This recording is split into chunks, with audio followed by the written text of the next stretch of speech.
police are chasing someone here at the Trafford Centre. Let's see what we can see. Oh, they got him. They got him. Let's see what they're doing. We'll go a bit closer. I knew something was up because I saw 2 security guards coming along, having a laugh. So, what's the story, Morning Glory? Has it been a bit thievy? Bit shoplifty? Hi mate, how's it going? Never thought I'd get some content on my day off. Hey guys. So the gentleman is suspected of a bit of thievery.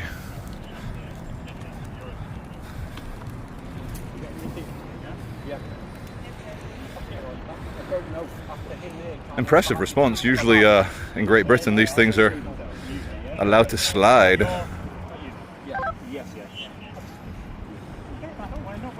No, you're going to pinch everything off me like he's not quite stealing my bag there and threatened me. He went to punch me. I love how the thief's worried about stuff getting nicked. It's you gotta love it. No, he started pulling up the bag and everything. Everything everywhere. He started following me, stalking me. I wonder why the store detective was stalking you, my good sir. Maybe because you had a backpack full of stolen goods? Perhaps. Although at the moment he's got loads of tortilla chips.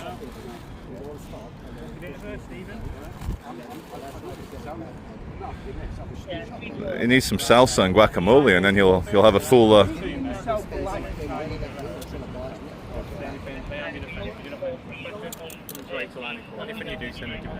Timmy should get arrested for theft in there. Just for that. Stay away from me! Stay away from me! Yeah, am I okay? Just you okay? yeah, just Charlie. Right? Yeah. Day off today. I won't. Yeah. Never a day off for you, is it? Well, you know, when there's like little bits of content here and there, never a day off. Take care, mate. All the best. And just admire the guy's shoes with Where's Wally socks. Look at that. Well, it looks like an open and shut tortilla theft case. Very funny moment when the male officer turned to me and said, "You okay, sir?" As in, "Why are you filming?" And then he suddenly recognized me as the official cinematographer of the apocalypse. Just chatting to the store detective. He and his colleagues are regular fans of the show, and he let me know that with this gentleman here with his backpack full of stolen goods, maybe a bit more than tortilla, the guy said, "If you hand it all back, we'll ban you from the store, but we will not call the police." He should have taken that plea bargain, but instead he thought, "I'll get away with it." And now he faces the stimulation-free isolation cage of a police cell. And no one but his own brain for company for many, many, many hours, not knowing what's going on. He should have just given back the goods. So we passed Marks and Spencer's, we passed the side entrance. And I've always wondered, people who get arrested at the Trafford Centre, for my international audience, it's one of Great Britain's biggest indoor shopping malls. It's very nice, good air conditioning, you know, good selection of shops, very busy, very successful. And where do they go when they are arrested? I think they go behind this fence over here, which I will not be welcome to go behind at all. Yeah, and he's off. And he's off. We say goodbye as he goes in the staff-only entrance. I wish him well. Maybe he can stop stealing and turn his life around. Nowadays, in terms of all the crimes he could be arrested for, it's well, it's immoral, but he's not hurt anyone. Anyway, don't steal, stay in school, don't do drugs, listen to your parents if they're good parents, and that's a wrap. Morning everyone. I've got a rage in me, I've got some anger, I've got to get a rant out. I'm here in Warley in Lancashire. A very, very safe Conservative seat. Actually, no, they lost it to Labour at the last election, but Reform has taken the council. But I just want to tell you guys, like, I've been noticing patterns, and these are not new patterns. These patterns have been running for hundreds of years, since Adam Smith and modern capitalism and the British class system, but I'm here to tell you, the upper middle classes and the middle classes are all spiritually dead type of people, if you will, that are way more concerned about best kept villages and flower pots than they are about the absolute destruction and evisceration of working class areas and the erosion of British culture. This concerns them not. These people, you know, as the Islamists would take over and take hostages in London, these people would just get on their Ryanair flight to Tuscany for their second, third, fourth, fifth home. And then when Tuscany gets overrun by Senegalese migrants and Congolese machete bandits, they'll just get on a flight to the Hamptons or whatever, you know. They got family in America. These people, not all of them, you have to say not all of them, but they are all, not all, but all, they're all spiritually dead. They don't care. And you see the British class war, you see the British class system rear its ugly head in a lot of the journalists covering the migrant protests. And let's be very brutally honest, it's a grassroots working class movement coming from the streets. It is genuine. It's not funded by Soros. It's not funded by any deranged right-wing charities.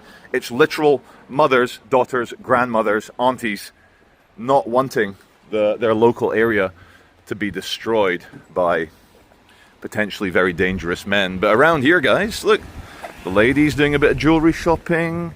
It's okay, they can go for lunch, have some brunch with Sarah and Jemima and Lottie. Lottie has just come back from her gap year in Thailand. She built a couple of wells for some very confused local villagers who could build their own well, but there's no Instagram photo opportunity. You got to get a young English girl with cornrows and dreadlocks posing in front of a well like this.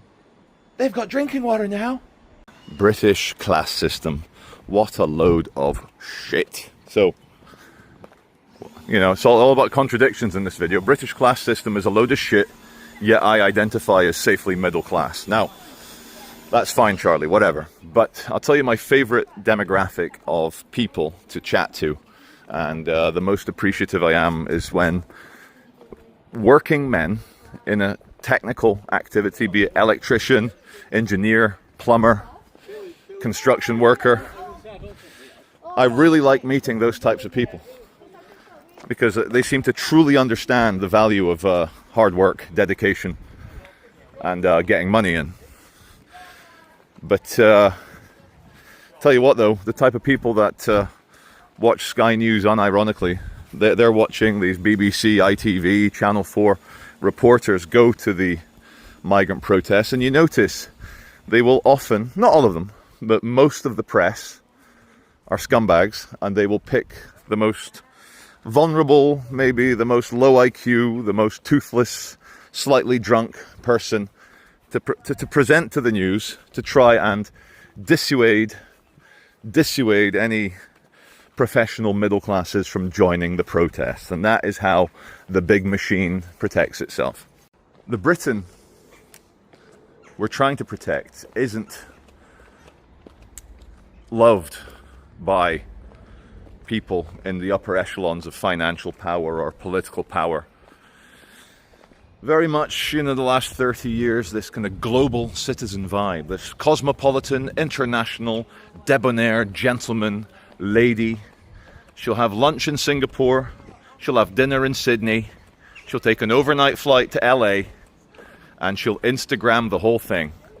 And she doesn't care as long as her mum and dad have got cheap access to cheap labor, lower those labor costs. You know, migrants with no skills, they'll work for anything. Hooray! Jemima's mum and dad are very happy that 1,300 young men with strong backs, good workers, 1,300 men arrived on the shores of England illegally yesterday. You know, every rule has an exception. The upper middle class exception appears to be Robert Jenrick of the Conservative Party. He's making a big stink. He's putting himself at risk, of course, for political gain, but he's read the room. He knows what your average, technically professional man and woman in this country wants. And what they want is a secure environment for for their sons and daughters to walk around, as in Old England. Old England, as in encapsulated behind me beautifully by the Warley Church. 1,000 years of history. Now, Jemima isn't concerned because she wasn't going to walk around the poorer parts of Longsight or Cheetham Hill in Manchester. She wasn't going to walk around Burnley or Accrington anyway. She, you know, last time she went to Epping Forest, she went with her big rugby playing chums, and they went to the posh upper middle class areas. So Jemima doesn't care about migrant hotels. In fact, her uncle, he's made a couple million this year by converting his 3-star hotels into migrant military barracks. So some good money. Jemima's very happy. So I was in Barcelona a few weeks ago. Had a nice time. It was a bit hot. I was a big fan of the swimming pool, rooftop swimming pool. Laura, not so much, you know, being a pale ginger lady. The blazing, you know, European sun didn't quite work so well for her. But I was in there with baby Ralph. Baby Ralph every day. He was a celebrity that nobody wanted to deal with the big bald hairy guy. They wanted a cute chubby baby. So got chatting to this English mother and daughter. The daughter was probably what, about 17, something like that, and the mum was 50 or so. And we got chatting, and you know, you're in a safe environment. We're all at the hotel having a good time. And they asked me, I think they were trying to place my social class because they couldn't tell. They were getting nervous. You know, is he from the slums of Brazil? But he said he's from Edinburgh. Oh God, what is he? What is he? What class is this man? So they were trying to gauge my social class. So they said, oh, what do you do for a living? So I understood the question as, how can you afford to be in this hotel? And so I said, oh, I'm a professional YouTuber. It's my profession. And they're like, oh, wow, fascinating. And I think they were expecting some sort of Mr. Beast, PewDiePie, you know, a video game type channel. They're like, what do you do? So I explained it best I could, and they both seized up. And without even 10 seconds, not even a 10-second, you know, let the drama build, the kind of mother was like, oh, right, okay, yeah, very interesting, well done, well done. But the little shit of a daughter, the twat, instantly she threw some, like, don't you think that is, like, disgusting in terms of, like, exploiting, like, drinkers, crackheads on the street? You're exposing people at their most vulnerable, and don't you think that's a bad way to make money? And in that moment, I felt the spirit of Che Guevara. I turned into Fidel Castro, man. I was going to seize their means of production. But that, you know, angry. It's just because they had ascertained that I was obviously of a lower class, a lower British social class to them. They felt no problem with instantly insulting. And it is an insult when you explain to someone how you make your living, how you're able to bob with your baby in this nice swimming pool. Hello, baby. And they felt the comfort to instantly denigrate it, put it down, insult it. And I answered best I could. And then the mother she was a bit more polite. She kind of said, oh no, it's wonderful, wonderful. It's such a new way to make money. Wonderful. And the daughter scowling. And of course, because she's never walked in a working class area, she's never felt the gaze of 10 strong-backed migrants, very horny, sat on the wall thinking about her. She's never felt any of that. So the thought that this bald guy could make a good living documenting the dystopian collapse. I am the official cameraman of the apocalypse. Official. That ground her gears. So under this apartment complex, there's a former spinning wheel. It's been lifted up. No more work here. But yeah, God bless the working man. So many things upset me very greatly. You know, we've all got skin in the game in terms of saving this country, in terms of making it great again, making Great Britain great again. But so many financially successful people, and apologies if this is like my most Bolshevik video ever. I am a committed free trade, free life, free speech, free money, not free money, but free opportunities to make money. I am a traditional libertarian capitalist because it's the best of a bad bunch. But so many of these ultra rich guys, even upper middle classes, They see this migrant crisis as just another opportunity to make money.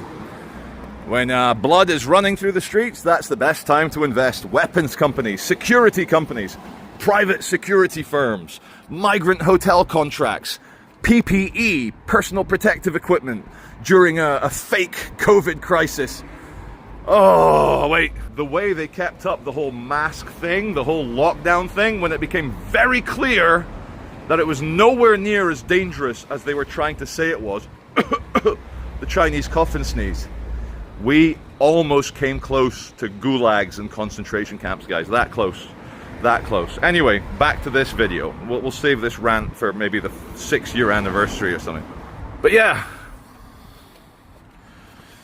there's nothing that people won't make money off. Obviously, and so they should, if it's legal, make money on it.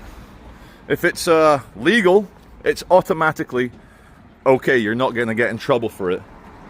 But it doesn't take into account the English culture. And also, you know, like a lot of rich guys, a lot of rich women, they see their cognitive abilities as like a superiority. Like, oh, we can abstract, we can own 10 buy-to-let properties, we can run these businesses, I can co-direct these other 8 businesses, boom, boom, boom, I earn 50,000, 100,000 pounds a month, I'm on $1 million a year.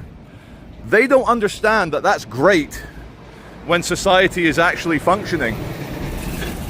But give it one day of civil war, and you ask Jeffrey, fresh from the Goldman Sachs office in London, Jeffrey, can you swing a tomahawk?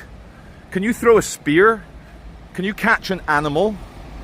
Could you survive a brawl with 10 men trying to kill you? And probably not. So, you know, like the Bolsheviks did in Russia, one day it's all, you know, Tsar Nicholas, so, you know, the Romanovs, everyone posh and, you know, social class. Next day, upside down, they're shooting kids in basements. Shooting children in basements to make sure that the Soviet Revolution is a success. And I advise you all to look up how the murder of the Romanov children kind of set the mood for the Soviet experiment. And so they had the kids lined up in the basement in front of mummy and daddy. They had a pistol. The gun jammed halfway through. So, you know, the next kid, maybe kid number 3 out of the 5 that was getting had to suffer the indignity watching their parents get, their brother and sister get, and then the gun jams just for that extra satanic torture. And that, ladies and gentlemen, is the true story of how Lenin's Soviet dream came to Russia. So you see, I'm against all forms of extremism and all forms of spiritual death, whether it's upper class Inui, the spiritual death of the British, or whether it's the deranged, psychopathic, tyrannical communism down the other end. Thesis, antithesis, synthesis, as Hegel tried to teach us. Have you seen the new Somali restaurant that's just opened up in Didsbury? Oh, it's amazing. They're so hardworking, these guys in the migrant hotels. I mean, to come here on those boats and then to start a successful business. No problem. We'll go tonight. Tell Mummy. So, I fell in love with this region, the Liverpool Valley, about 10 years ago when I befriended Harry, who is probably my closest friend here in the Northwest, and he lives in the area. Now, what's amazing about Warley High Street is it's a very safe place, as you can see, but look at the hillside just at the back of the village here. And sometimes you can be there just opposite the DeLacy Arms and you could be counting sheep on the hillside. And I love that. It's like something out of Middle Earth, or to kind of give it a 28 years later, Teletubby land. The Jimmies are coming for me, Daddy. The Jimmies are coming. From the same location. I just want to say the pattern recognition that a lot of these hardware stores, they really want you to have plastic tubs and brooms. This one's got a few wheelbarrows, some anodized, steel buckets there. But brooms and storage boxes and tubs is the way forward. You can have a little wiry-haired Jack Russell as well to go with it. He's having a good sniff. And behind him is a very large abandoned house, which the front yard's looking a bit overgrown. But again, amazing development opportunity. Migrant Hotel. Boom, called it. Jemima's daddy's on it. He's speaking to the land registry and the council to get those shekels in. No worries. I think that what is that? Shih Tzu. Shih Tzu's after you, Jackie. For many decades now, the upper middle classes and the wealthy have lived in their own bubble, a kind of like, you know, mixture between private jets and budget airlines to their favorite destinations where they've all got houses, they all Airbnb. And your average posh girl or posh boy will not go to central Manchester. They'll stick to Didsbury, Chorlton, areas like that. And in central London as well. They'll never go to the areas where there's a risk to their safety of things like that. So again, when you've closed yourself off, it's almost like capitalism has created a world of survivors on one side and then zombie hordes on the other. And I'm unfortunately in the zombie horde side as a non-landowner, non-house owner. And everything that the survivors do, you know, the 28 years later, 28 days later survivors do, is ensure that the zombie hordes can't get them. But in terms of the zombie horde politics, they couldn't give a shit. Whatever, guys. All they care about is tax breaks and cheap labor. I'm only, you know, I'm sure they love their kids, care about their families and stuff, but one thing I'll tell you they don't care about is whether kebab shop owners are sexually abusing 12-year-old vulnerable girls. They don't give a shit. Look at some of the women politicians in Labour. You know, these posh women, they don't give a shit. They hate the working classes. So I'm ranting mostly about my warped philosophies and stuff, but using this nice middle class area as a backdrop. Why Warley? Why not Warley, sir? I couldn't help I was walking up the road down, I heard you. Yeah. Doing some stuff. I've been here a year. A year? I moved up here a year ago from London. Oh, very good. West London. It's wonderful here, isn't it? Of course, I've done it so many years sooner. Same. I'm 2.5 years around the corner here. So Okay. Oh, yeah. in Warley? Yeah. Well, just outside, an undisclosed secret location, but Liverpool Valley is a wonderful gem. paradise. I love it. And the views, the restaurants, the pub, the gastro pubs. Yeah. It's fantastic. And for me, because I work very often in central Manchester, central Liverpool, the Ribble Valley is an area of England untouched by modernism and social problems, and it's a breath of fresh air to come here. But part of my ranting was saying that a lot of people here, and I identify as middle class, but a lot of people here have an "I'm all right, Jack." You know, it's not happening in my neighborhood. Like, I don't care about what happens in working class areas to these vulnerable young girls. And so I'm kind of having a rant about that as well, about how, and I don't know what the solution is, but I'm seeing a lot of the protests on TV, like Channel 4, ITV, Sky News. You know, there's a British patriot movement outside the migrant hotels waving the Union flags and the St. George's crosses. I see the cynical and deranged journalists picking the most working class people, the most, say, vulnerable, slightly drunk, toothless people, so that the lazy journalism. The lazy journalists, yes, because they just want to divide and conquer, and I see this happening in a way to kind of protect the middle classes from having to even care about, oh, it's a working class problem, it's not my problem. So that's what I'm ranting about today. Well, you're right. They're writing for clicks. They're writing for copy. They're writing. It's a cartoon example. Let's go fast forward straight away to Tomorrow Never Dies, James Bond film. Yes. The megalomaniac newsman there. He didn't care about blowing up the world. He was engineering blowing up the world there. Yeah. Just so he could get good copy. Absolutely. It would sell a lot of papers. So a lot of smaller scale. That's what's happening now. Yeah. Basically. No, absolutely. So I've had a coffee. No, good. I met your doggy outside the post office. There was a shit. This is George. Hey, George, that's a lovely name. George, a nice wiry Jack Russell. Look at that. So just telling the gentleman with the white beard here painting that his was a reassuringly wholesome activity. And we had a little smile and laugh about that. But anyway, this is Charlie Veitch ending the video from Warley, and I'll see you all, as always, on the next one.